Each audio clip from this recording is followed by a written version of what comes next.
আজ মালদায় রাতভর মেঘভাঙা বৃষ্টির পূর্বাভাস, সতর্ক ইংলিশ বাজার পৌরসভা। আগাম প্রয়োজনীয় সমস্ত ধরনের ব্যবস্থা গ্রহণ, তৈরি থাকছে পৌরসভার বিপর্যয় মোকাবিলা টিম। প্রয়োজনে ইংলিশ বাজার পৌরসভায় রাত জেগে সমস্ত জায়গায় নজরদারি চালাবেন পৌর কাউন্সিলররা। খেলা হচ্ছে কন্ট্রোল রুম, জানালেন চেয়ারম্যান কৃষ্ণেন্দু নারায়ণ চৌধুরী। এদিকে আজ সকাল থেকে দফায় দফায় হচ্ছে মুষলধারে বৃষ্টি, ফলে শহরে বেশ কিছু এলাকা জলমগ্ন হয়েছে। বিশেষ করে প্রান্তপল্লী, মালঞ্চপল্লী, কৃষ্ণপল্লী সহ একাধিক এলাকায় হাঁটু সমান জল।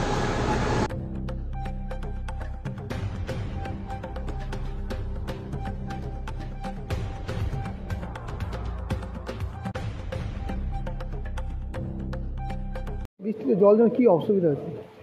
যাদের অসুবিধা, প্রতি বছরই এরকম জল হয়ে যায়, যাওয়া আসা সবারই তো অসুবিধা না।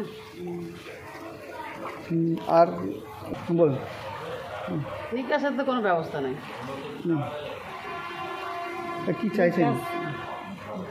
নিকাশের ব্যবস্থা হোক, ভালো চাইছি। রাস্তাঘাট শুকনো থাকলে সবারই তো সুবিধা না। কি নাম আপনার? রেখা দাস। জল জমে আছে, এনে কি বলবেন? এই জলের সমস্যা তো আমাদের বহুদিনকার, প্রতি বছরই বৃষ্টি হয়, আমাদের জল জমে, আমাদের অবস্থা খুব খারাপ থাকে। সব সময় জলের মধ্যে দিয়ে হাঁটাচলা করতে হয়, একটু বৃষ্টিতেই জল হয়ে যায়। জল নিকাশি ব্যবস্থা কোনো কিছু নেই, ড্রেন ফুল হয়ে যাবে, পুরো জল ভরে যাবে। রাস্তার জল, এদিককার জল, সব দিককার জল এই পাড়াতে এসে ভরবে।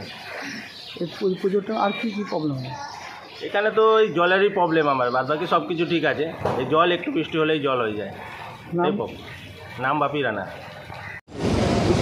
এই যে আবহাওয়া দপ্তরের যে আগাম সতর্ক বার্তা, এরপর আপনার মিউনিসিপ্যালিটি কি আয়োজন করছে? আমরা প্রত্যেকটা কাউন্সিলরকে অ্যালার্ট করে দিয়েছি। সকাল থেকে প্রত্যেকটা ড্রেনের মুখগুলোকে আমরা ক্লিয়ার রাখছি। আমি নিজেও ভিজিট করেছি কয়েকটা জায়গায়। আর রাত্রেবেলায় যা রিপোর্ট পাচ্ছি, ওয়েদার রিপোর্ট গভর্নমেন্টেরও পাচ্ছি, এটা বলছে মেঘ ভাঙা বৃষ্টি হতে পারে, তাহলে আমাদেরকে আর ঝড় হতে পারে।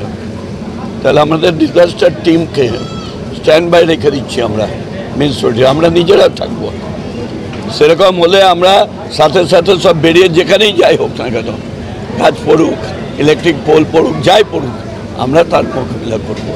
এরকম এটা অতীতেও আমরা করেছি এবং মাননীয় মুখ্যমন্ত্রী পরিষ্কার বলেছে, উৎসবের দিন হোক, উৎসবের দিন মানুষের যাতে অসুবিধা না হয়। নবান্ন থেকে কোনো সতর্কবার্তা এসছে? আমাদের কাছে মেসেজ এসছে, এমনি হোয়াটসঅ্যাপও আমরা দেখতে পাচ্ছি। বাড়তি কর্মীর ব্যবস্থা থাকছে, বাড়তি কর্মী আমরা আমাদের ডিপার্টমেন্টগুলোকে অ্যালার্ট করে দিয়েছি সবাইকে। বলছি নির্দিষ্টভাবে নবান্ন থেকে কোনো নির্দেশ এসছে? না, ওই নির্দেশ আসেনি, হয়তো চলে আসবে, কিন্তু গভর্নমেন্টের যে রিপোর্ট, সেই রিপোর্টটা আমরা পেয়েছি। গতকাল রাত্রে প্রচুর পরিমাণে বৃষ্টি হয়েছে, শহরের একটা অংশ আবার জলমগ্ন হয়ে গেছে।